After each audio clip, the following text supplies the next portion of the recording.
साथियों, हमारे यहां कहा जाता है, सत विद्या यदि का चिंता वरा कोदर पूर्ण, अर्थात जिसके पास विद्या है, ज्ञान और कौशल है, उसे अपनी आजीविका के लिए, जीवन की प्रगति के लिए चिंता नहीं करनी पड़ती। सक्षम व्यक्ति अपनी प्रगति के लिए खुद ही रास्ते बनाता है। मुझे खुशी है कि सरदार डाम ट्रस्ट द्वारा शिक्षा और कौशल पर बहुत जोर दिया जा रहा है। हमारी नई राष्ट्रीय शिक्षा नीति का भी इस बात पर विशेष फोकस है कि हमारी शिक्षा कौशल बढ़ाने वाली होनी चाहिए। भविष्य में मार्केट में कैसी स्किल की डिमांड होगी, फ्यूचर वर्ल्ड में लीड करने के लिए हमारे युवाओं को क्या कुछ चाहिए होगा, राष्ट्रीय शिक्षा नीति स्टूडेंट्स को शुरुआत से ही इन ग्लोबल रियलिटीज के लिए तैयार करेगी।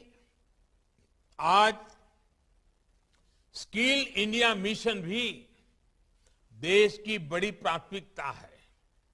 इस मिशन के तहत लाखों युवाओं को अलग अलग स्किल सीखने का अवसर मिला है। वो आत्मनिर्भर बन रहे हैं। नेशनल अप्रेंटिसशिप प्रमोशन स्कीम के तहत युवाओं को पढ़ाई के साथ साथ स्किल डेवलपमेंट का अवसर भी मिल रहा है और उनकी आमदनी भी हो रही है। मानव कल्याण योजना और ऐसी ही दूसरी अनेकों योजनाओं के जरिए गुजरात खुद भी इस दिशा में तेजी से प्रयास कर रहा है और इसके लिए मैं गुजरात सरकार को बहुत बहुत बधाई भी देता हूं। कई सालों के लगातार प्रयासों का परिणाम है कि गुजरात में आज जहां एक और स्कूल ड्रॉप आउट रेट 1% से भी कम हो गया है, वहीं अलग अलग योजनाओं में लाखों युवाओं को स्किल डेवलपमेंट के जरिए नया भविष्य मिल रहा है। गुजरात के युवाओं में एंटरप्रेन्योरशिप तो स्वाभाविक ही होती है। स्टार्टअप इंडिया जैसे अभियान से आज गुजरात के युवाओं की इस प्रतिभा को एक नया इकोसिस्टम मिल रहा है।